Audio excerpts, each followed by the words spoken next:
Economics की एक नई क्लास में पुनः आपका स्वागत है। आज जिस टॉपिक को हम पढ़ने वाले हैं उस टॉपिक का नाम है पीपीसी। इट मीन्स हुआ प्रोडक्शन पॉसिबिलिटी कर्व, जिसे हिंदी में कहते हैं उत्पादन संभावना वक्र। जो हमारी यह सीरीज चल रही है, यह यूपी पीजीटी इकोनॉमिक्स की तैयारी के लिए चल रही है।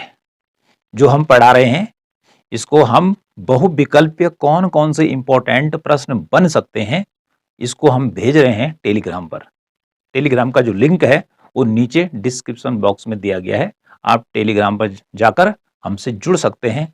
जो भी एमसीक्यूज हम भेज रहे हैं आंसर सहित, एकदम से फ्री में भेज रहे हैं, आप देख सकते हैं। तो शुरुआत करते हैं अपनी पीपीसी कर्व से, प्रोडक्शन पॉसिबिलिटी कर्व से या उत्पादन संभावना वक्र से। तो पहले आ रहा है कि उत्पादन संभावना। तो उत्पादन की जो संभावनाएं हैं वो कई संभावनाओं को व्यक्त करता है कि कौन कौन सी वस्तुएं पैदा की जा सकती हैं। अब ये संभावना क्यों पैदा होती है? क्योंकि साधन, जैसे हमने पहले ही बताया कि उत्पादन के जो साधन हैं वह मानवीय आवश्यकताओं या जरूरतों के तुलना में बहुत कम है। इसलिए उत्पादन की संभावनाएं उत्पन्न होती है कि किन किन वस्तुओं का और कितनी मात्रा में उत्पादन किया जाए। अब इसको उदाहरण के द्वारा समझते हैं कि किस प्रकार से उत्पादन के साधन कम हैं। हम इकोनॉमिक्स की तैयारी करा रहे हैं कि जिससे आप प्रवक्ता बन सके, लेक्चरर बन सके इकोनॉमिक्स का। उत्तर प्रदेश के सरकारी स्कूल में यदि पद होते, कितने जितने बच्चों ने फॉर्म भर रखे, मान लेते हैं कि 75,000 बच्चों ने फॉर्म भर रखे हैं और पद खाली होते 75,000 या 80,000, तो आप बताइए कंपटीशन देने की जरूरत पड़ती? बिल्कुल नहीं पड़ती, सबको मिल जाता रोजगार। ठीक है, फिर तो पढ़ने की जरूरत ही नहीं पड़ती, पढ़ने की जरूरत ही नहीं पड़ती। तो इस प्रकार से आप देखिए, पद हैं कम, इट मीन्स हो गया संसाधन है कम, और जो भरे हैं जिन्होंने फॉर्म वो है ज्यादा, इनकी उनकी आवश्यकताएं ज्यादा हैं, सबको चाहिए, जॉब चाहिए, लेकिन इधर पद क्या है, कम है। तो इस प्रकार से तब क्या हो रहा है, होड़ मच जारी है। इसलिए प्रतियोगिता परीक्षा कराई जा रही है कि जिससे बच्चों का सिलेक्शन किया जा सके, या जो ठीक ठीक है उनको निकालेंगे और बाकी को क्या करेंगे, बाहर करेंगे, फिल्टर करने का काम परीक्षा कर रही है। समझ में बात आ गई होगी। तो देखिए, जो उत्पादन संभावना वक्र है, पीपीसी जो कर्व है, इसकी कुछ मान्यताएं हैं, इनको आपने याद रखना है। कौन कौन सी मान्यताएं? देखिए, पहला है साधन निश्चित होना, अर्थात उत्पादन के जो साधन हैं किसी अर्थव्यवस्था में वह कैसे होते हैं, वह एकदम से निश्चित होते हैं। यानी कि जिस समय उत्पादन किया जा रहा है या जिस वस्तु का उत्पादन किया जा रहा है या विभिन्न वस्तुओं का उत्पादन किया जा रहा है, तो उस समय जो साधन उनमें प्रयोग किए जा रहे हैं वो निश्चित होते हैं। ठीक है जी। यदि जमीन यूज की जा रही, माना 2 एकड़, तो 2 एकड़ ही रहेगी। यदि उसमें लेबर यूज किए जा रहे हैं 50, तो 50 लेबर ही उसमें काम करेंगे। दूसरा है तकनीकी का स्थिर होना, यानी कि जिस समय अर्थव्यवस्था जिन वस्तुओं का प्रोडक्शन कर रही है, उस समय जिस तकनीकी से वह काम कर रही है उसी तकनीकी से काम करेगी। यदि ट्रैक्टर से हल लगाया जा रहा है तो ट्रैक्टर से ही लगाया जाएगा, बीच में बैल नहीं आने वाले हल लगाने के लिए। ठीक है, और यदि हल लगाया जा रहा है, ठीक है, बैलों के द्वारा, इस तकनीक के द्वारा कृषि काम किया जा रहा है, तो इसी के द्वारा होगा। ठीक है, तो इसे कहते हैं तकनीकी का स्थिर होना, अर्थात कोई परिवर्तन नहीं होगा। पूर्ण रोजगार, उत्पादन संभावना वक्र ये मानकर चलता है कि अर्थव्यवस्था में पूर्ण रोजगार होता है, क्योंकि उत्पादन के सभी साधनों का कुशलतम प्रयोग होता है, इसलिए अर्थव्यवस्था में पूर्ण रोजगार देखने को मिलता है, अर्थात सभी लोग क्या होते हैं, रोजगार पर लगे रहते हैं। अगला देखिए, फोर्थ है पूर्ण उत्पादन कुशलता। क्या मानकर चलती है उत्पादन संभावना वक्र की मान्यता? कि जो उत्पादन होता है अर्थव्यवस्था में वह पूर्ण कुशलता के साथ होता है। इट मीन्स वह उत्पादन के सभी साधन क्या होते हैं, उत्पादन में लगे होते हैं और अच्छे ही ढंग से, यानी कि बहुत ही अच्छे ढंग से उनका प्रयोग किया जाता है कुशलता के साथ। ठीक है जी। अगला है कि अल्प अवधि, यानी कि जिस समय उत्पादन किया जा रहा है किसी अर्थव्यवस्था में, तो उसका संबंध होता है अल्प अवधि से। ठीक है, कम समय से होता है, 1 साल 2 साल 3 साल, इस प्रकार से आप मान सकते हैं। तो इस प्रकार से बहुत ही इंपॉर्टेंट मान्यताएं हैं, किसकी हैं, उत्पादन संभावना वक्र की। अभी हम इसको विभिन्न डायग्रामों पर समझने की कोशिश करेंगे कि किस प्रकार से इसको हम यहाँ पर हम समझने की कोशिश करेंगे। देखो, उदाहरण के लिए उत्पादन संभावना अनुसूची यहाँ पर बना रखी है, ये बिल्कुल कैसी है, काल्पनिक है। और यहाँ पे देखिए उत्पादन की कुछ संभावनाएं लिखी हुई हैं, ए बी सी से लेकर और ई तक, ठीक है। तो इसको कैसे पढ़ना है, देखो भैया, कोई अर्थव्यवस्था क्या करती है कि दो वस्तुओं का उत्पादन करना चाहती है। हम इसमें उदाहरण लेके चलेंगे कि दो वस्तुओं का प्रोडक्शन करना चाहती है। क्यों करना चाहती है, पहले बता चुका हूं कि सभी वस्तुओं का उत्पादन वो नहीं कर सकती है, उसके पास इतने साधन नहीं है कि वह बहुत सारी वस्तुओं का एक ही साथ प्रोडक्शन कर सके, क्योंकि मानवीय आवश्यकताओं की तुलना में साधन सीमित है। तो संभावनाएं इधर लिखनी है, अनाज लिख दिया 0 से लेकर 4 और कपास 10 से लेकर अर्थात घटता क्रम तक 0 तक चला गया, ठीक है। पूरे के पूरे अंक कैसे हैं, काल्पनिक है। यह उत्पादन संभावना अनुसूची अर्थात ये उत्पादन की संभावनाओं को बतला रही है कि यदि अर्थव्यवस्था अपने साधनों का इस्तेमाल करती है, ठीक है जी, तो कितनी कितनी मात्रा में अनाज और कपास का उत्पादन हो सकता है, ठीक है जी। इस संभावना सूची बना रखी है उत्पादन की। तो देखो पहले ए पर क्या संभावना है कि यदि कोई अर्थव्यवस्था पूर्ण जितने उसके पास साधन हैं और वह केवल एक वस्तु पर लगा देती है, ठीक है जी। माना किसी अर्थव्यवस्था के पास 1 अरब रुपये है, मान लेते हैं, उसने पूरे के पूरे रुपए खर्च कर दिए किसी कपास के उत्पादन पर, तो वह क्या कर पाएगी, 10 यूनिट कपास का उत्पादन कर पाएगी, लेकिन इधर अनाज का उत्पादन नहीं कर पाएगी। क्यों नहीं कर पाएगी, क्योंकि पूरा का पूरा पैसा उसने कपास के उत्पादन पर लगा दिया है, ठीक है जी। ये संभावना ये है अर्थव्यवस्था में, ठीक है, अनाज और कपास के लिए। और ई संभावना पे नजर डालेंगे, यदि अर्थव्यवस्था क्या करती है, संपूर्ण संसाधन क्या करती है कि अनाज के उत्पादन पर खर्च करती है, ठीक है जी। यानी कि वो पूरे के पूरे पैसे जो मैंने यहाँ बताए वो यहाँ खर्च करती है, तो अधिकतम उत्पादन कर सकती है 4 यूनिट। लेकिन ऐसी परिस्थिति में जो कपास का उत्पादन है वो बिल्कुल नहीं कर पाएगी, कपास का उत्पादन क्या हो जाएगा, 0 हो जाएगा। तो इस प्रकार से ये दो संभावनाएं हैं। ये किस प्रकार की संभावनाएं, ये है चरम संभावनाएं जो ए वाली है, और ई वाली जो संभावना है उत्पादन की अनाज और कपास की, ये चरम संभावनाएं हैं। लेकिन बी सी और डी भी संभावनाएं हैं कि जहां पर मिलाकर दोनों वस्तुओं का उत्पादन किया जा सकता है। अब बी पर नजर डालते हैं, यदि अर्थव्यवस्था क्या करती है, बी संभावना का चुनाव करती है, तो ऐसी स्थिति में वह अपने संपूर्ण संसाधनों से 1 यूनिट अनाज और 9 यूनिट कपास पैदा कर सकती है। ये बी संभावना है। सी संभावना क्या है कि कोई अर्थव्यवस्था अपने संपूर्ण संसाधनों से 2 यूनिट अनाज और 7 यूनिट कपास पैदा कर सकती है।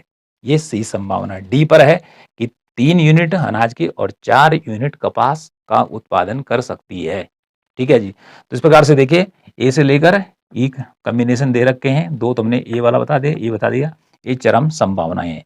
तो बी सी डी इस प्रकार की संभावनाएं हैं कि जहां पर अर्थव्यवस्था अनाज और कपास दोनों का उत्पादन कर सकती है, ठीक है, दोनों का उत्पादन कर सकती है जितने कि उसके पास संसाधन उस समय उपलब्ध हैं।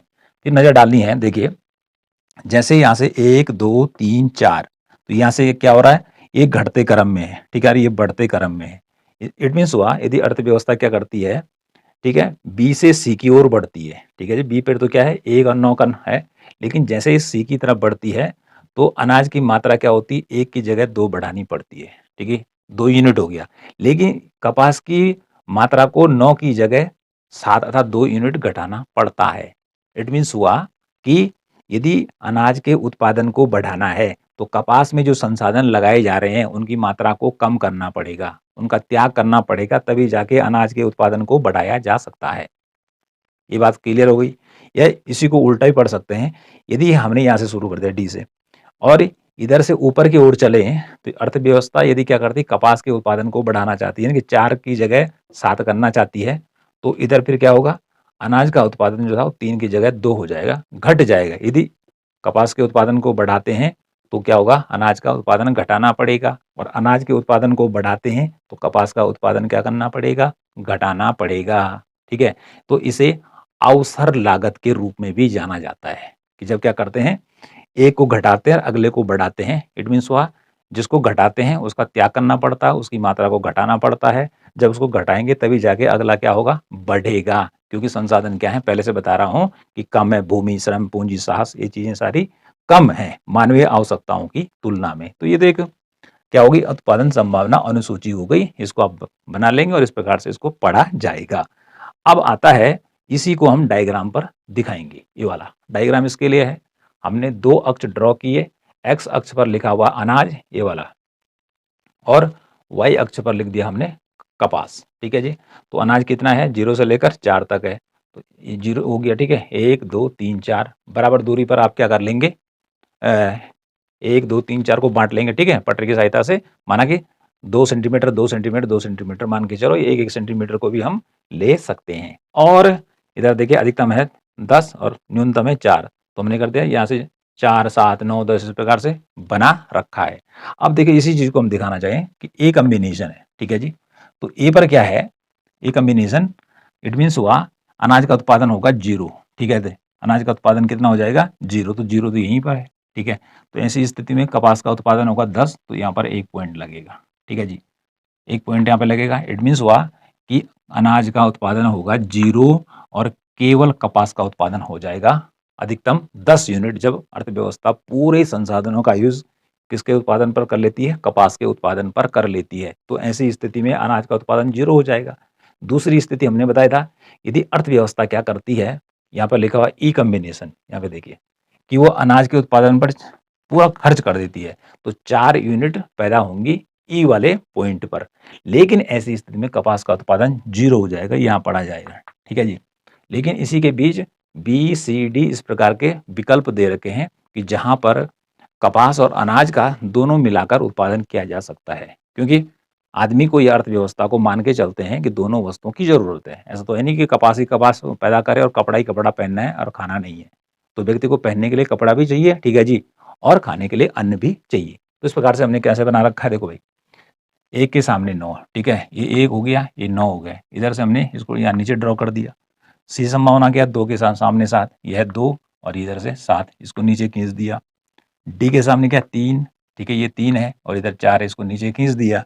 और ई के सामने क्या है, ये 4 है और इधर ये 0 है। इस प्रकार से तो 1 2 3 4 और 5 ये पॉइंट मिल गए, इनको आपस में मिलाना है और इन पे लिखना है A B C D E. ठीक है जी, तो जो A B C D E है जो हम यहाँ पर बता रहे हैं, ये है संभावनाएं किसकी, अनाज और कपास के उत्पादन की किसी अर्थव्यवस्था। मतलब सेम एक तरीका तो ये है, ठीक है जी, टेबल के रूप में, और ये ग्राफ के रूप में है। अब देखिए यहाँ पे क्या हो रहा है, सेम ही बता रहा है कि जैसे क्या होता है, अर्थव्यवस्था ए से बी या सी या डी और ई की ओर बढ़ती है अर्थव्यवस्था, ठीक है जी, तो फिर क्या होता है, कपास का उत्पादन घटता है और अनाज का उत्पादन क्या होता है, बढ़ता है। कैसे समझेंगे, यदि देखिए इधर से नीचे की तरफ 1 2 3 4 इस प्रकार से बढ़ रहे हैं, तो क्या हो रहा है, अनाज का उत्पादन कब बढ़ रहा है, जब इधर से कपास का उत्पादन घट रहा है। इसका उल्टा भी पढ़ेंगे भैया, ठीक है। यदि अर्थव्यवस्था ई से लेकर ई से डी सी ई इधर ऊपर की ओर चलती है, इधर की तरफ बढ़ती है, तो इधर फिर अनाज का उत्पादन घटेगा और कपास का उत्पादन बढ़ेगा। तो कुल मिलाकर दोनों वस्तुओं का यदि मिलाकर क्या करना है, उत्पादन करना है, और यदि एक वस्तु के उत्पादन को बढ़ाना चाहते हैं तो अगली वस्तु के उत्पादन को घटाना पड़ेगा। दोनों वस्तुओं का उत्पादन एक साथ नहीं बढ़ाया जा सकता है। क्यों नहीं बढ़ाया जा सकता है, कि अर्थव्यवस्था के पास संसाधन कम है। साधन क्या है, कम है। मान लेते हैं कि धन कम है, माना कि उसके पास 1 अरब रुपये ही हैं, माना कि उसके पास 1 अरब रुपये हैं, तो 1 अरब रुपए में यही पैदा हो सकता है, ठीक है जी, ठीक है, कम ज्यादा करके। ऐसा नहीं है कि 2 अरब है कि 1 अरब इसमें लगा दिया 1 अरब इसमें लगा दिया, तो ऐसा होता तो कोई दिक्कत नहीं है। लेकिन 1 अरब है, इसलिए अलग अलग संभावनाएं बने, A B C D E. तो इन संभावनाओं को क्या, इन पॉइंटों को यदि हम मिला दें तो ये वक्र हमें मिलेगा, इसे बोलेंगे पीपीसी कर्व, यानी कि प्रोडक्शन पॉसिबिलिटी। ये कर्व आपका बन गया। इसका जो स्लोप है ये नीचे की तरफ गिर रहा है, ठीक है, ये मेरा दायां है तो बाएं हाथ की तरफ है, तो इसका ढाल कैसा होता है, ऋणात्मक होता है। ये तो याद रखना है। लेकिन इसके साथ ये भी है कि जिस प्रकार से ये वक्र बना हुआ है, इसका जो ढाल आता है, प्रश्न में पूछा जाता है कि भाई उत्पादन संभावना वक्र का ढाल कैसा होता है, तो इस ढाल को भी याद आप रखेंगे, नतोदर ढाल कहते हैं इस प्रकार के ढाल को, ठीक है। जितने हमने बना रखे सारे उत्पादन संभावना वक्र के, ठीक है, यह मूल बिंदु ओरिजिन, इसके प्रति इनका जो ढाल है, ठीक है, बाहर की तरफ है, तो इसे बोलेंगे नतोदर ढाल या इसको अवतल ढाल भी कहते हैं। क्या ढाल बोलते हैं इसको? अवतल ढाल भी बोलते हैं और इंग्लिश में बोलेंगे कॉनकेव स्लोप। ठीक है जी, तो इसको याद रखना है आपने। ठीक है, अब देखिए ये जो था यहाँ पर था अनुसूची, ठीक है, टेबल के रूप में, यहाँ पर ग्राफ के रूप में आ गया। तो इतनी बात तो क्लियर हो गई। अब चलते हम तीसरे वक्र पर। ठीक है, सब ये उत्पादन संभावना वक्र बना रखे हैं, लेकिन सब पर अलग अलग चीजें दर्शा रखी हैं। इसके साथ आपको बता दें, इसी पर ही अर्थव्यवस्था, देखो भैया, चाहे इस बी पॉइंट पर हो और चाहे सी पर हो, चाहे पर डी पर, जहां पर भी उत्पादन कर रही है, ठीक है, कहीं पर भी उत्पादन कर रही है या कर सकती है, ठीक है जी, इनके अंदर, ठीक है, उत्पादन कहीं पर भी कर सकती है जहां पर उसे कपास और अनाज दोनों का क्या होगा, बराबर क्या मिलने वाला है, सेटिस्फेक्शन मिलने वाला है। सेटिस्फेक्शन मिलने वाला है, ये मानकर चलता है उत्पादन संभावना वक्र, चाहे वो इधर से इधर, इधर इन किसी बिंदु पर अर्थव्यवस्था उत्पादन कर सकती है। ठीक है, कहीं पे भी कर सकती है जहां पर उसे अच्छा लगता है, जहां पे उन्हें क्या लगता है कि हम यहाँ पर अच्छी स्थिति में है, उस पर किसी भी बिंदु पर उत्पादन, चाहे इस पे हो चाहे इस पे हो, इस पे हो। ठीक है जी, अभी दूसरा भी समझाएंगे कहाँ पर उत्पादन करना हानिकारक रहने वाला है, ठीक है, या घाटे का सौदा रहने वाला है। यहाँ पे देखिए पीपीसी में परिवर्तन अर्थात प्रोडक्शन पॉसिबिलिटी कर्व, आप हिंदी में याद रख सकते हैं उत्पादन संभावना वक्र में परिवर्तन, यानी कि उत्पादन संभावना वक्र में परिवर्तन कब हो सकता है, या इसी को हम साधारण भाषा में समझे कि उत्पादन संभावना वक्र माना कि ये है, मूल ये है, ठीक है, तो कब ये परिवर्तित होकर दूसरा बन सकता है, कब ये दाईं तरफ शिफ्ट हो सकता है। ठीक है जी, तो देखिए यहाँ पर हमारा मूल जो है ये है कर्व पीपी, ये वाला पहला कर्व है जो कि इसको मूल मान के चलेंगे यहाँ पर। ठीक है जी, अंक लिखने की कोई जरूरत नहीं है, ये भी कपास और अनाज को ही दिखाएगा। अब क्या होता है देखिए भाई, दाईं ओर क्यों शिफ्ट होगा, यदि क्या होती है तकनीकी परिवर्तित होती है, टेक्नोलॉजी का विकास होता है। माना कि पहले कृषि का उत्पादन किससे किया जा रहा था, मानवीय श्रम के द्वारा किया जा रहा था, अब मशीनें आ जाती हैं, अच्छे किस्म के बीज आ जाते हैं, तो प्रोडक्शन क्या होगा, ज्यादा होगा। ठीक है, प्रोडक्शन क्या होगा, ज्यादा होगा। तो जब ज्यादा होगा किसका, कपास का और इसका, मतलब इस कर्व से, तो ऐसी स्थिति में हमें एक कर्व और ड्रॉ करना है इसके दाईं तरफ, तो और इस पर एरो लगा देना है, ये बतलाएगा कि कपास और अनाज का जो उत्पादन है पी, ठीक है, कर्व की तुलना में, ठीक है, पी डैश पर ज्यादा होगा। ठीक है, दोनों का उत्पादन ज्यादा होगा क्योंकि ये ऊंचे वक्र पर चले गए हैं। तो इस प्रकार से पीपीसी में परिवर्तन होता है या वक्र क्या हो जाता है, दाईं तरफ शिफ्ट हो जाता है। पहला तो ये बनाना है, लेकिन शिफ्ट होने के लिए इसको हम दाईं तरफ बनाएंगे। लेकिन यदि अर्थव्यवस्था में क्या होता है, किसी अर्थव्यवस्था में यदि तकनीकी परिवर्तन नहीं होता है, ठीक है जी, या तकनीकी और खराब हो जाती है, मान के चले संसाधन बहुत कम हो जाते हैं, तो ये इस मूल से अंदर की तरफ यानी कि बाईं तरफ भी शिफ्ट हो सकता है। तो ऐसी स्थिति में क्या होगा, ऐसी स्थिति में दोनों वस्तुओं का उत्पादन बढ़ेगा नहीं कि बल्कि घटेगा। यदि बाईं तरफ आता है तो घटेगा, लेकिन मैंने यहाँ पर बढ़ने का बढ़ा रखा है। लेकिन ये दाईं ओर क्यों शिफ्ट हुआ, ठीक है, इसलिए शिफ्ट हुआ एक तकनीकी परिवर्तन, अर्थात तकनीकी जो थी वो परिवर्तित हो गई, अच्छी किस्म की तकनीकी आ गई, जिस कारण से दोनों का उत्पादन बढ़ गया। अगला है तकनीकी आने के साथ उत्पादन के साधनों में वृद्धि, उत्पादन के साधन बढ़ गए जिनकी हेल्प से क्या किया जा रहा है, उत्पादन किया जा रहा है। हो सकता है कि पहले लेबर कम थी, जनसंख्या कम थी, जनसंख्या बढ़ गई, ये भी हो सकता है। ये पहले पूंजी कम थी और पूंजी आ गई, तो अतिरिक्त पैसा लगाने से साधन ज्यादा आ गए।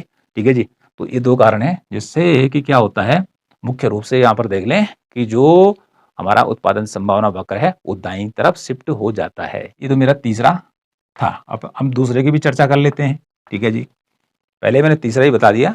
ठीक है जी, पहला, अब तीसरा, अब दूसरे पे चलते हैं।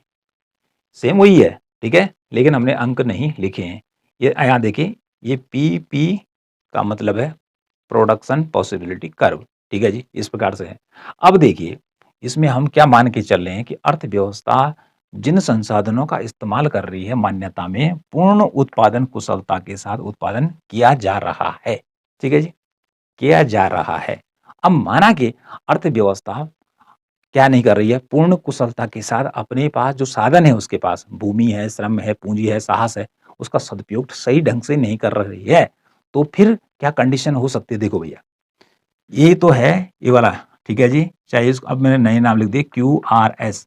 यदि ये इस वक्र पर कहीं भी अर्थव्यवस्था में कपास और अनाज का उत्पादन किया जा रहा है, चाहे यहाँ पर हो, चाहे यहाँ पर ही, मतलब किसी भी पॉइंट और लगा सकते हैं, तो ये माना जाएगा कि अर्थव्यवस्था पूर्ण क्षमता के साथ काम कर रही है। ठीक है, पूर्ण क्षमता के साथ काम कर रही है और जिससे अधिकतम कपास और अनाज क्या हो रहा है, पैदा हो रहा है, उदाहरण के लिए। लेकिन अब देखिए, इस वक्र के अंदर कोई पॉइंट मानाबाद यहाँ पर है, मान लेते हैं, मैंने इसका नाम दे रखा है M। कोई पॉइंट M है, ठीक है जी, वक्र के अंदर, ठीक है जी, M पॉइंट है और यहाँ पर अर्थव्यवस्था काम कर रही है माना, तो इट मीन्स होगा कि अर्थव्यवस्था के पास संसाधन तो इतने हैं, लेकिन उनका पूर्ण क्षमता के साथ इस्तेमाल नहीं हो रहा है। ठीक है जी, उनका कुशल ढंग से प्रयोग नहीं हो रहा है। यदि इस उत्पादन संभावना वक्र के अंदर यदि उत्पादन किया जाता है, ओके। दूसरा क्या है, इस उत्पादन संभावना वक्र के बाहर, मानाबाद यहाँ पॉइंट लगा रखा है, N लिखा हुआ है, इधर भी उत्पादन किया जाता है, मानाबाद, ठीक है जी, तो यहाँ पर उत्पादन नहीं होगा। ठीक है, यहाँ पर तो बोल दिया कि संसाधन तो हैं, लेकिन उनका ठीक ढंग से इस्तेमाल नहीं हो रहा है, इसलिए पूर्ण क्षमता के साथ कपास और अनाज का उत्पादन नहीं हो रहा है। ठीक है, जो कि इस वक्र के अंदर है। वक्र से बाहर का अर्थ है, ये लगा रखा पॉइंट, एंड पॉइंट है कि अर्थव्यवस्था के पास इतने संसाधन नहीं है उत्पादन के कि वह एन बिंदु को प्राप्त कर सके, इतनी क्षमता अर्थव्यवस्था के पास नहीं है। ओके, तो इन दो पॉइंटों को, एक हो गया M और एक हो गया N, यानी कि अब एक पॉइंट लगा रखा उदाहरण के लिए, इसको याद रखना है, ध्यान में रखना है कि बाहर वाले पॉइंट का क्या अर्थ है और अंदर वाले का क्या अर्थ है। अब देखिए, इसे बता देता हूं कि देखिए, यदि अर्थव्यवस्था इस पॉइंट यानी M पॉइंट पर क्या कर रही है, उत्पादन कर रही है, उदाहरण के लिए कपास और अनाज का, ठीक है जी, उत्पादन कर रही है, लेकिन संसाधन उसके पास क्या है, ज्यादा है, तो यहां पर उत्पादन करेगी, तो इट मीन्स हुआ कि वो संसाधनों का इस्तेमाल नहीं कर पा रही है, तो देश में क्या होगा, अल्प रोजगार, ठीक है, रोजगार यहाँ पर तो कमी लोगों को मिलेगा और बेरोजगारी, दोनों चीजें यहाँ पर देखने को मिलेंगी इस पॉइंट पर।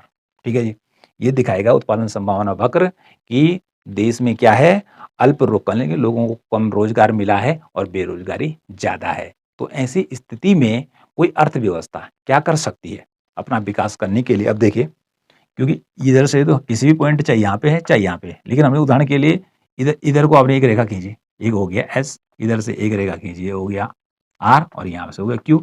तो कोई भी अर्थव्यवस्था यहाँ से M से Q या M से R या M से S की तरफ क्या कर सकती है, गमन कर सकती है, क्योंकि चाहे इस पर हो, चाहे इस पर हो, चाहे इस पर हो, ठीक है, उत्पादन क्या होगा, बराबर होने वाला है। ठीक है, दोनों वस्तुओं का जो कॉम्बिनेशन बन रहा है, तो वस्तुओं का जो उत्पादन होगा वह बराबर होगा। ठीक है, और तब जाके अर्थव्यवस्था यदि संसाधनों का पूर्ण सदुपयोग करती है, तो वह क्यू पर भी उत्पादन कर सकती है, आर पर भी कर सकती है और एस पर भी उत्पादन कर सकती है। तो तब जाके क्या समस्या दूर होगी, जो क्या था, बेरोजगारी पैदा हो रही थी, ठीक है जी, उस समस्या का समाधान हो जाएगा। किसी भी बिंदु पर, इस पे किसी पर भी क्या कर सकती है, अर्थव्यवस्था जा सकती है, क्योंकि संभावनाएं चाहे बी हो चाहे सी है डी है, ठीक है, इस पे उत्पादन कर सकती है अर्थव्यवस्था और उससे क्या होने वाला है, अर्थव्यवस्था में पूर्ण रोजगार आ सकता है और क्या हो सकता है, पूर्ण उत्पादन कुशलता के साथ उत्पादन शुरू हो जाएगा। क्लियर? ये तो मैंने बता दिया आपको। अगला देखिए, इसी में कुछ और चीजें जुड़ी हुई हैं कि जैसे अर्थव्यवस्था की समस्याएं हैं, क्या उत्पादन किया जाए, कैसे उत्पादन किया जाए, उत्पादन किसके लिए किया जाए, आर्थिक विकास की समस्या, ये तो अर्थव्यवस्था की केंद्रीय समस्याएं हैं। तो इन समस्याओं को सुलझाने में भी उत्पादन संभावना वक्र क्या करता है, बहुत सहायता करता है। पहला है, क्या उत्पादन किया जाए। ठीक है जी, हमने मान लिया कि अर्थव्यवस्था के पास जो संसाधन है, उसने मान लिया कि हम कपास और अनाज का क्या करेंगे, उत्पादन करेंगे। ठीक है, किस चीज का उत्पादन करेंगे, कपास और अनाज का उत्पादन करेंगे, लेकिन कितना करेंगे, ठीक है, ये डिपेंड करेगा एक मुक्त अर्थव्यवस्था में, पूंजीवादी अर्थव्यवस्था में किस पर डिपेंड करने वाला है, कि कितना उत्पादन इसका करने वाला है, कितना इसका करने वाला है, ये मांग के ऊपर डिपेंड करेगा। किसके ऊपर डिपेंड करेगा? मांग, कि कपास की मांग कितनी है और कितनी मांग किसकी है? अनाज की है। ठीक है, ये पूरा जो पूंजीवादी अर्थव्यवस्था है, ये मुक्त बाजार वाली जो अर्थव्यवस्था है, पहले बताया था, ये कीमत यंत्र पर आधारित होती है, जो कि डिमांड एंड सप्लाई के द्वारा क्या होता है? निश्चित होता है प्राइस। ठीक है जी। उत्पादन कैसे करेंगे? ठीक है, इसमें तकनीकी आती है कि भाई मानवीय श्रम के द्वारा करेंगे, पूंजी प्रधान तकनीक के द्वारा करेंगे, एक श्रम प्रधान तकनीकी के द्वारा। ठीक है जी, श्रम से करेंगे जी, हाथ से करेंगे, हल बैल लगाएंगे, ठीक है, जैसे करते ही हैं परंपरागत रूप से। और दूसरा है कि टेक्नोलॉजी, ट्रैक्टर लगा दिया, कंबाइन लगा दिया, ठीक है जी, सिंचाई की आधुनिक व्यवस्था, ठीक है जी, और ड्रोन से दवाई छिड़की जा रही है, मतलब हाथ से ज्यादा काम नहीं करना पड़ रहा, अधिकांश काम है मशीनें कर रही हैं। तो इस प्रकार से कैसे उत्पादन किया जाए, तो कैसे उत्पादन को मैं यहीं पे समझा देते हैं कि कैसे उत्पादन किया जाए। तो उत्पादन करने के अंतर्गत यहाँ मान लिया जाता है कि अर्थव्यवस्था पूर्ण कुशलता के साथ उत्पादन करती है। किसके साथ उत्पादन करती है? पूर्ण कुशलता के साथ उत्पादन करती है, कि जितने उसके पास संसाधन है उनका पूर्ण कुशल उत्पादन होता है और फुल प्रोडक्शन होता है, तो फिर वह इस पॉइंट पर अर्थात इसी वक्र पर यहाँ पर भी कहीं पर भी उत्पादन कर सकते हैं। इसी को बता दिया हमने। ठीक है जी। एक अगला है उत्पादन किसके लिए किया जाए। ठीक है, सीधी सी बात है कि उत्पादन किसके लिए क्या करते हैं हम? अरे भैया, जो काम कर रहे हैं, जो विभिन्न धंधों में काम धंधों पर लगे हुए हैं, वस्तुओं सेवाओं के प्रोडक्शन करने में, उन्हीं के लिए ही उत्पादन किया जा रहा है। जो पैसा वो कमा रहे हैं, उन्होंने ही उस सामान को खरीदना है। तो यहाँ पर आता है राष्ट्रीय आय के वितरण की समस्या, कि राष्ट्रीय आय, जो पैसा लोगों ने कमाया, कितना कितना किसको देना है। ठीक है जी, ये समस्या यहाँ पर आती है। तो इसको उत्पादन संभावना वक्र के द्वारा क्या किया जा सकता है, समझा जा सकता है। देखो भैया, दो ड्रॉ करने हैं। ए पर लिखनी आवश्यक उपभोक्ता वस्तुएं, एक्स अक्ष पर रहेंगी आवश्यक उपभोक्ता वस्तुएं, जो कि इंसान के लिए जरूरी है, जैसे भोजन है। ठीक है जी। और वाई अक्ष पर रहेंगी विलासितापूर्ण वस्तुएं। विलासिता वस्तुएं कौन सी होती हैं? लग्जीरियस गुड्स कौन सी होती हैं? जो अमीर आदमी खरीदते हैं भैया, जैसे महंगी कार हो गया। ठीक है, क्या हो गया? महंगी कार, एक उदाहरण ले लेते हैं। ठीक है, या हवाई जहाज की यात्रा करना। ठीक है, बिल्कुल नीचे नहीं, ऊपर ही ऊपर निकलना। ठीक है, गाड़ी का इस्तेमाल कम से कम करना। तो इस प्रकार की वस्तु विलासिता की कैटेगरी में आने वाली है। तो देखो, यहाँ विलासिता पूर्ण वस्तु दिखा रखी है और यहाँ आवश्यक उपभोक्ता वस्तु दिखा रखी है। तो सी और C1 लिखा मेरे यहाँ पे, तो सी पर होगा कंज्यूमर गुड्स। ठीक है जी। और एल फॉर होगा, या फिर एल यहाँ पे भी लिखा हुआ है, तो ये हो गया लग्जीरियस गुड। इसके लिए सांकेतिक अक्षर, ये उत्पादन संभावना वक्र आपने सीधे ड्रॉ करना है। ठीक है जी, इस पे कोई काम ज्यादा नहीं करना है, कि इस प्रकार से बनता है। तो ये पी क्या हो गया आपका? पीपीसी कर्व हो गया। ओके जी। आपने क्या करना है, यहाँ से एक पॉइंट के, यहाँ पे एक पॉइंट लगाना है, यहाँ पे लिख देना है ए, और यहाँ से खींचे नीचे और यहाँ पर लिख दीजिए सी। अब देखिए, यहाँ पर अर्थव्यवस्था, यानी कि ए पॉइंट पर अर्थव्यवस्था क्या कर रही है कि ओ सी आवश्यक उपभोक्ता वस्तुओं का उत्पादन करेगी। ठीक है, ए पॉइंट, क्योंकि यहाँ से पढ़ा जाना है। ठीक है, पॉइंट यहाँ लगेगा और पढ़ेंगे यहाँ। लेकिन दूसरी तरफ देखेंगे, यहाँ से यहाँ तक कितना है? छोटा सा डब्बा बना हुआ है। लेकिन ओ से लेकर एल अर्थात इधर मिलाएंगे, तो क्योंकि इस अक्ष पर लिखा हुआ है विलासिता पूर्ण वस्तुएं, तो अर्थव्यवस्था क्या कर रही है? यहाँ से लेकर और यहाँ तक, यानी कि ओ से लेकर एल तक विलासिता पूर्ण वस्तुओं का उत्पादन कर रही है, इतना ज्यादा। और आवश्यक जो वस्तुएं खाने पीने की, इतना उत्पादन कर रही है। तो इट मीन्स होगा, ये बतलाएगा कि जो राष्ट्रीय आय है, जो यहाँ पर बोल रहे हैं कि उत्पादन किसके लिए किया जाए, तो माना जाएगा कि यहाँ पर आय की विषमता है। क्यों है? क्योंकि विलासितापूर्ण वस्तुएं कौन खरीद सकता भाई? जो अमीर आदमी है। कौन है? अमीर आदमी है। और फिर वो साथ में उपभोक्ता वस्तु तो उसके लिए सस्ती है। ठीक है, वो आसानी से खरीद लेगा। तो ऐसी स्थिति में जो गरीब लोग हैं, ठीक है, क्योंकि ओसी ही उत्पादन हो रहा है आवश्यक वस्तुओं का, ठीक है, जो दिखा रखा है ओसी, तो ये कम हो जाएंगी। ठीक है, उपभोक्ता वस्तुएं क्या हो जाएंगी? कम हो, खाने पीने की वस्तुएं कम हो जाएंगी, जो आय की विषमता को दिखाएंगे, क्योंकि इसमें गरीब लोग रहेंगे। ठीक है, जो आवश्यक वस्तुओं को ही नहीं खरीद पाएंगे। लेकिन जो अमीर तबका है, वो इतना ज्यादा क्या कर रहा है? विलासिता की वस्तुएं खरीद पाए, क्योंकि उनका उत्पादन ज्यादा हो रहा है भैया।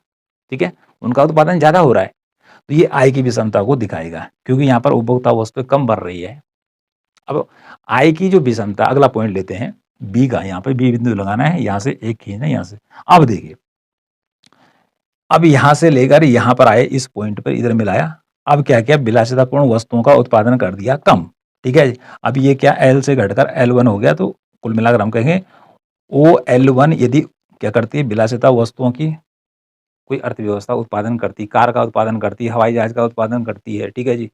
तो ऐसी स्थिति में हमने उसका उत्पादन घटा दिया, इसकी जगह, ठीक है, पहले इतना उपभोक्ता वस्तुओं का उत्पादन हो रहा था, लेकिन अब ये O से लेकर C अर्थात यहाँ से लेकर यहाँ बढ़ जाएगा, ठीक है, B बिंदु पर। तो ऐसी स्थिति में उपभोक्ता वस्तुओं का प्रोडक्शन इतना बढ़ेगा और ये इतना घट जाएगा। तो ये क्या दिखलाएगा कि भैया जो उपभोक्ता या उपभोक्ता वर्ग की जो आवश्यक वस्तुएं हैं, जो गरीब आदमी इस्तेमाल करता है, अब वो वस्तुएं ज्यादा पैदा की जा रही हैं, ठीक है जी। तो यहाँ पर माना जाएगा कि आय का जो विषम वितरण है वो कम हुआ है, ठीक है जी। विषम वितरण कम हुआ है, इट मीन्स गरीब लोगों के पास पैसा आया है तभी तो आवश्यक वस्तु खरीद पाएंगे भैया, ठीक है, कि जो वस्तुएं बनाई जा रही हैं, जो जिसमें उनका भी योगदान है, तो उससे उनके पैसा आएगा। तो कुल मिलाकर कहने का बी पॉइंट पर यदि क्या होता है, अर्थव्यवस्था रहती है बी संभावना पर, तो ऐसी वस्तु में आवश्यक उपभोक्ता वस्तु क्या होंगी, ज्यादा पैदा होंगी और विलासितापूर्ण वस्तुएं कम। तो ये आय की विषमता को कम करने वाला पॉइंट है, दिखाने वाला है बी, ठीक है। और यह है आय की असमानता का पॉइंट। ओके, क्लियर बात हो गई यहाँ पर कि उत्पादन किसके लिए किया जाए।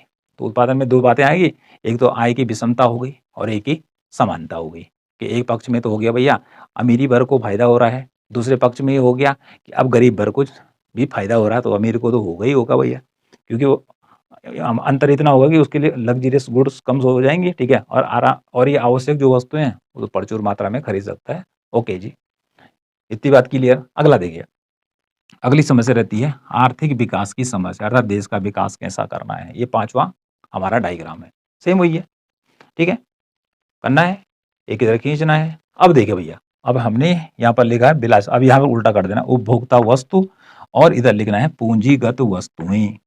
पूंजीगत वस्तुएं, यदि देश का आर्थिक विकास करना है, यदि उपभोक्ता वस्तु बनाते रहे, खाते पीते वाली वस्तु, खाने पीने वाली वस्तु ही बनाते रहे और जितना पैसा आया सब खा दिया, तो अर्थव्यवस्था के पास बचत कुछ नहीं बचेगी। और आगे आने वाले समय के लिए जो पूंजीगत सामान बना, जैसे उत्पादन हो रहा, माना सीमेंट का उत्पादन करना है, तो सीमेंट को उत्पादन करने के लिए तो फैक्ट्री चाहिए, ठीक है, उस फैक्ट्री को चलाने वाली मशीनों के लिए लाइट चाहिए। तो इस प्रकार की व्यवस्था तो केवल कब पैदा की जा सकती है कि जब पूंजी हो। इस प्रकार की मशीनें कब खरीदी जा सकती हैं, कब लाई जा सकती हैं, कब इनका आविष्कार हो सकता है, जबकि पूंजी होगी भैया, ठीक है जी।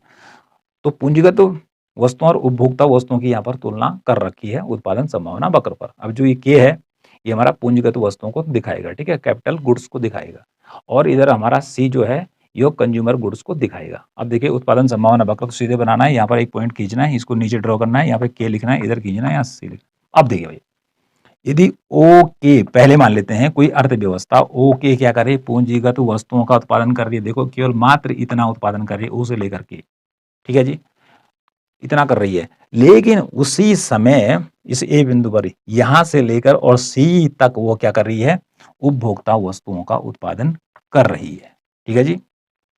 इतना तो कर रही है, किसका, पूंजीगत, यानी कम कर रही है, तो ये बड़ा है, तो उपभोक्ता पदार्थ ज्यादा बनाए जा रहे हैं और कैपिटल गुड्स कम बनाए जा रहे हैं।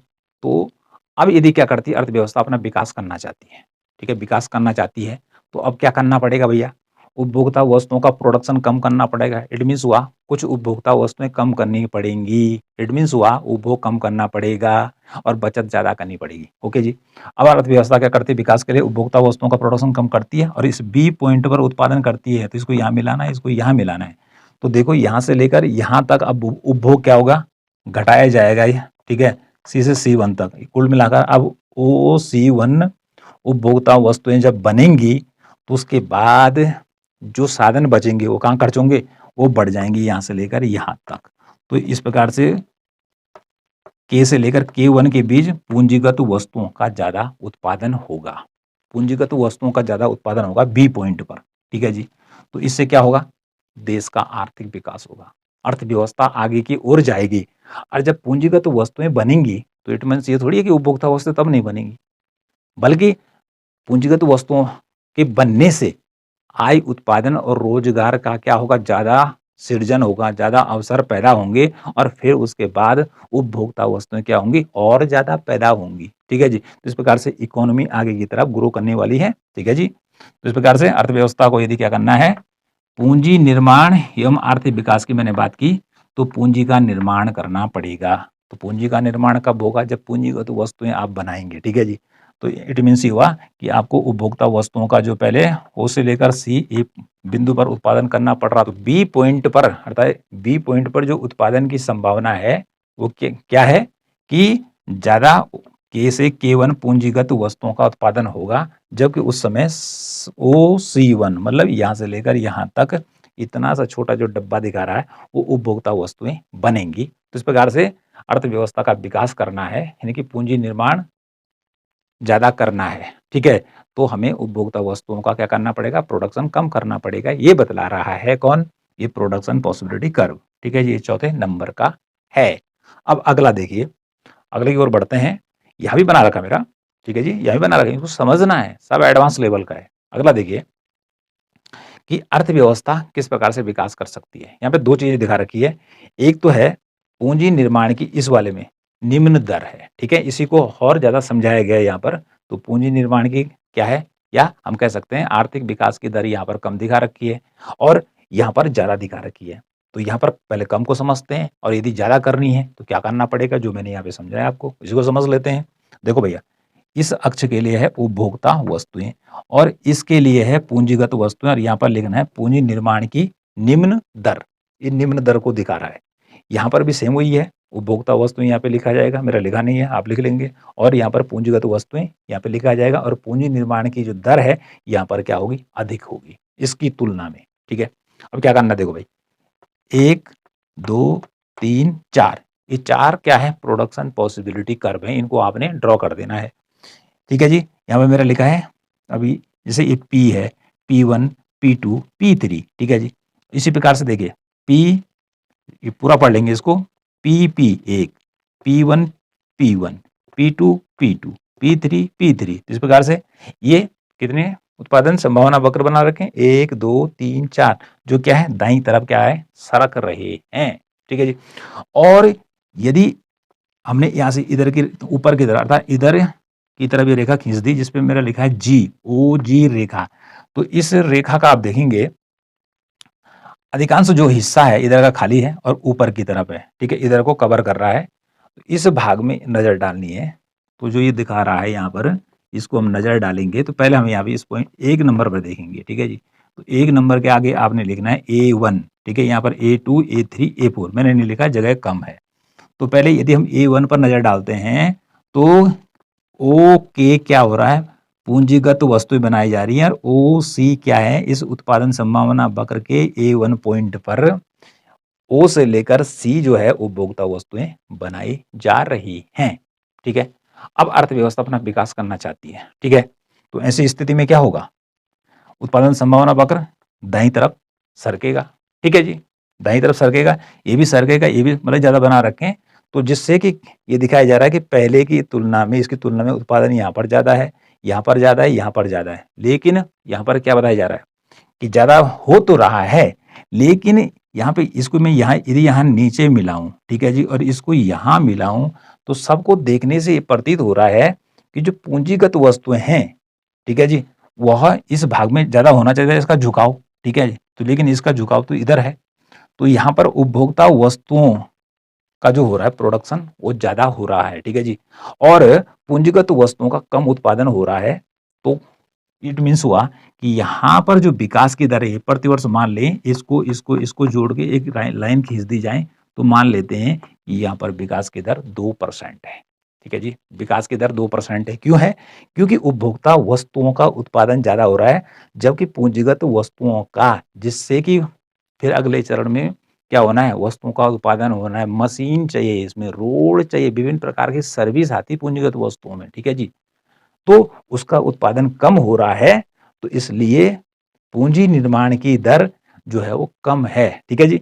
क्यों है कि उपभोक्ता वस्तुओं का प्रोडक्शन ज्यादा हो रहा है, इसलिए इस रेखा का झुकाव इधर ज्यादा है। मान लेते हैं कितने परसेंट से, 2% से प्रतिवर्ष अर्थव्यवस्था क्या कर रही है, ग्रो कर रही है। तो यहाँ तक दिखा दी उन्हें, ये 4 तक। अब यहाँ पर ये है लो रेट लिखा मेरे यहाँ पर, ठीक है जी, तो 2% क्या है, लो रेट है, लेकिन यहाँ पर हमने हाई रेट दिखा दिया, ठीक है जी, यहाँ पर 2% का दिखा रखा है। अब अर्थव्यवस्था 2% से लेकर 5% पर कैसे जा सकती है उत्पादन संभावना वक्र पर। तो पहले बता चुके हैं कि पूंजीगत वस्तुओं को ज़्यादा बनाना है और उपभोक्ता वस्तुओं का उत्पादन कम करना है। ये कब हो सकता है कि जब हम क्या करेंगे, उपभोग कम करेंगे, अर्थात कोई अर्थव्यवस्था उपभोग कम करेगी और बचत ज़्यादा करेगी। जब बचत करेगी तो उसका निवेश होगा, ठीक है, और निवेश होने से सड़क बनेगी, ठीक है जी, बिजली का उत्पादन होगा, जो पैसा आ रहा है, ठीक है जी, जो लोहे की फैक्ट्री है वो बनेगी, उसके लिए क्या क्या मटेरियल चाहिए वो बनेगा। अब देखिए सेम वही है यहाँ पे, इस प्रकार से 1 2 3 4 सीधे आपने ड्रॉ करने हैं, ठीक है जी। यहाँ पे लिखना है B1 B2 B3 B4, ठीक है, मैंने बी छोड़ रखा है स्थान की कमी के कारण। अब देखिए ये पहला वाला उत्पादन संभावना वक्र है, ये दूसरा है, ये तीसरा है, ये इस प्रकार से बना रखे हैं। तो 1 2 3 4 वक्र हैं।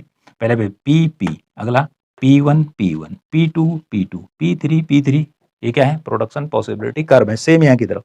लेकिन आप देखिए इधर जो मैंने रेखा खींची है, इसको खींचना है यहाँ तक, इसको नाम है OH, तो इसका भाग क्या है, इधर ज्यादा है, ठीक है जी, और इधर कम हो रहा है। तो पहले यहाँ पे देखते हैं कि पूंजीगत वस्तुएं पहले कितनी बन रही है, यहाँ से लिखते हैं, यहाँ से इधर कि ओके, तो उस समय उपभोक्ता वस्तुएं कितनी बन रही है, इतनी, लगभग बराबर बन रही है। लेकिन जैसे इधर की तरफ बढ़े, फिर इधर की तरफ बढ़े, इधर बढ़े, तो हम देख रहे हैं कि पूंजीगत जो वस्तुओं का उत्पादन है वो लगातार बढ़ रहा है, ठीक है, और उपभोक्ता वस्तुओं का उत्पादन क्या हो रहा है, घट रहा है। तो इसलिए इसका झुकाव ज्यादा है पूंजीगत वस्तुओं का, इसका, ठीक है जी। तो अर्थव्यवस्था यहाँ से लेकर यहाँ और यहाँ से यहाँ किस दर से बढ़ रही है, 5% वार्षिक दर से बढ़ रही है, ठीक है जी। तो इस प्रकार से इसका ध्यान रखना आपने, यदि आपने उपभोक्ता वस्तु को दिखाना है तो इसका झुकाव इधर होगा, ये जो रेखा थोड़ा क्या होगी, खड़ी होगी। और यदि पूंजीगत वस्तुओं को दिखाना है, ठीक है, कि जिसमें हम क्या करेंगे, हाई रेट लिखेंगे, तो ये नीचे की तरफ होगा, ठीक है। तो यहाँ पर अर्थव्यवस्था कम, यहाँ पर और ज्यादा ज्यादा ज्यादा, यानी कि 5% की दर से अर्थव्यवस्था क्या अर्थात समान दर से आगे की तरफ बढ़ रही है, इसीलिए एक रेखा पर आ रही है। इसी के साथ आपसे अनुरोध रहेगा, यदि आप हमारे वीडियो को देख रहे हैं, पढ़ रहे हैं, सुन रहे हैं, आपकी समझ में आ रहे हैं, तो चैनल को सब्सक्राइब जरूर कीजिए। इसी के साथ ही आप और भी ज्ञान को बढ़ाना चाहते हैं, तो ज्ञान बांटने से, शेयर करने से और बढ़ता है, तो इसको ज़्यादा से ज़्यादा अपने साथियों में शेयर कीजिए।